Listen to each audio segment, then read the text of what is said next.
A proposta de emenda à Constituição, a PEC da Bengala, que pode baixar a idade de 75 para 70 anos de idade, que estabelece a aposentadoria compulsória de ministros de tribunais superiores e do Tribunal de Contas da União, o TCU, começou a ser analisada na Comissão de Constituição e Justiça, a CCJ da Câmara dos Deputados. A oposição pediu vista, um prazo maior para discutir a proposta. Os deputados que integram a CCJ vão analisar apenas a admissibilidade do projeto se não transgride o regimento.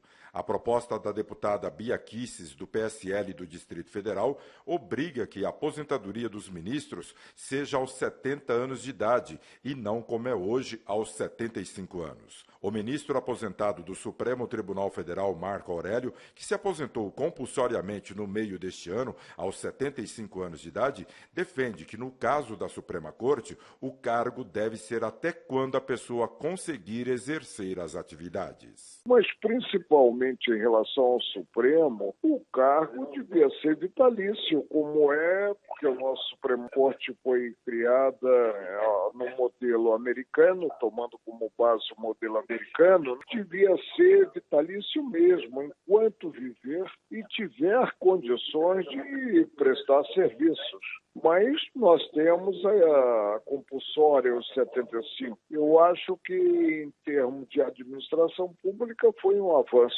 Sou contrário a essa tentativa de redução. Já a deputada Bia Kicis destaca que esta aposentadoria aos 75 anos de idade para ministros desestimula o acesso de novos magistrados chegarem ao topo da carreira. Os embargadores têm me procurado, sim, pedindo para aprovar essa PEC, porque esse aumento para 75 anos causou uma falta de oxigenação nas carreiras jurídicas, nas carreiras do Ministério Público. Não é brincadeira o que eu recebo de pedido de representantes das associações de juízes dizendo que hoje um juiz fica mais de 20 anos no primeiro grau sem conseguir ser promovido. Então, aqui não estamos mirando no Supremo Tribunal Federal. Estamos mirando, sim, nas carreiras em geral, nas carreiras de Estado. Para o deputado Pompeu de Matos, do PDT do Rio Grande do Sul, a idade é indiferente, mas ele defende a alteração da idade para os novos ministros que virem a ocupar os cargos. Ficam 70 anos, mas para os próximos indicados, para os próximos nomeados, para esses que já estão nomeados, eu diria assim como que uma espécie de direito adquirido, eles vão cumprir até os 75 anos. Eu não vejo problema de ser 70, nem vejo problema de ser 75. O advogado constitucionalista Gustavo Dantas diz que essa PEC da Bengala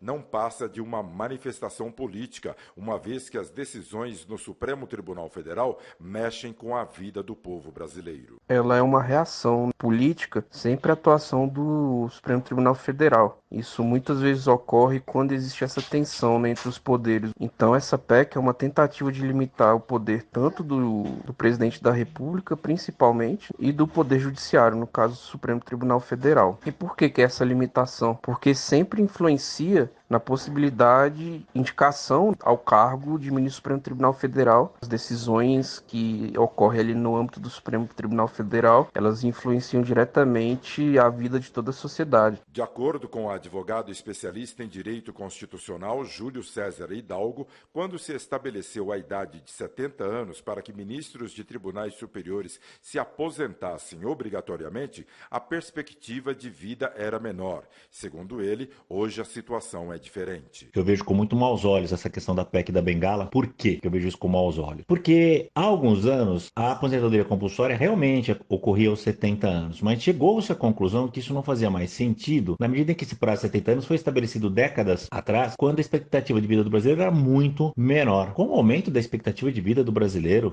na medida em que se o servidor continuar nativo, ela não precisa pagar um outro servidor para ficar no lugar desse caso esse se aposente, além do que ela aproveita toda a experiência que ele foi adquirindo ao longo da vida e ao longo do seu trabalho, me parece muito casuísta, é um retrocesso. Até 2015, os ministros se aposentavam aos 70 anos. Depois, o Congresso Nacional mudou a regra para 75 anos. O entendimento da época era que haveria uma economia aos cofres públicos e não seria desperdiçada a experiência destes ministros. Para a Rede de Notícias Regional, de Brasília, Arthur Filho.